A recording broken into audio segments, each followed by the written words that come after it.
এদিকে বিনোদন কেন্দ্রগুলোতে এখনো ভিড় করছে মানুষ। বিস্তারিত জানাতে রাজধানীর বসুন্ধরা সিটির টগি ফান ওয়ার্ল্ড থেকে যোগ দিচ্ছেন সহকর্মী আরিফুল ইসলাম।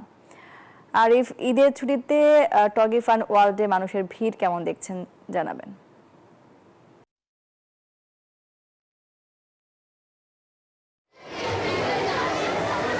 মানে ঈদের ছুটিতে টগি ফান ওয়ার্ল্ডে আমি এসে যেমন দেখছি সেটি হচ্ছে একদম কানায় কানায় পূর্ণ শিশু কিশোর এবং মধ্যবয়স্ক যারা তরুণী যারা রয়েছে তাদের উপস্থিতিতে একদম প্রতিটি রাইডে হচ্ছে তারা হচ্ছে আনন্দ উপভোগ করছেন। আর সবচেয়ে বড় কথা হচ্ছে শীতাতপ নিয়ন্ত্রিত হওয়ার সুবাদে কিন্তু সবাই স্বাচ্ছন্দ্য মতো হচ্ছে এই টগি ফান ওয়ার্ল্ডে এসে হচ্ছে প্রতিটি রাইডে হচ্ছে তাদের স্বজনরা, তারপর হচ্ছে পিতামাতা তাদের সন্তানকে নিয়ে এসে স্বস্তি পাচ্ছেন। আপনারা দেখছেন যে বাচ্চাদের এবং শিশু কিশোরদের উপস্থিতি, শিশু কিশোরদের হই হুল্লায় হচ্ছে একটি উৎসব মুখর পরিবেশ কিন্তু বিরাজ করছে টগি ফান ওয়ার্ল্ডে।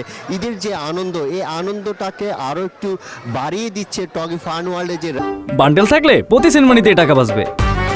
বিকাশ সেনমানি বান্ডেল কিনে জিতুন প্রতি লেনদেনে। রাইডগুলো রয়েছে, সেই রাইডগুলোর মাধ্যমে কিন্তু পিতামাতা তাদের সন্তানদের এনে কিন্তু সেই আনন্দটা আরো দ্বিগুণ করে তুলছেন। আর আরেকটু বিষয় জানিয়ে রাখি হচ্ছে টগি ফান ওয়ার্ল্ডের যে টিকিটিংয়ের সেই সিস্টেম, এখানকার যে ম্যানেজার রয়েছেন তার সাথে আমরা কথা বলেছি। তিনি বলছেন যে 1100 টাকা থেকে শুরু করে তাদের হচ্ছে 10,000 টাকা পর্যন্ত হচ্ছে টিকিটিং ব্যবস্থা রয়েছে। যেমন 1100 টাকা, তারপর হচ্ছে 3500 টাকা, আর হচ্ছে 10,000 টাকা। আর শুক্রবার হলে এটি আর একটু বেশি হয়, সেটা হচ্ছে 10,100 টাকা। আর 1100টা হচ্ছে 1200 টাকা, আর 3500টা হচ্ছে 3600 টাকা।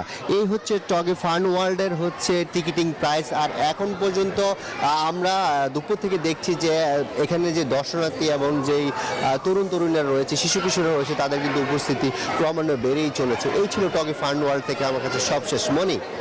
আরিফ, আপনাকে ধন্যবাদ যুক্ত হওয়ার জন্য।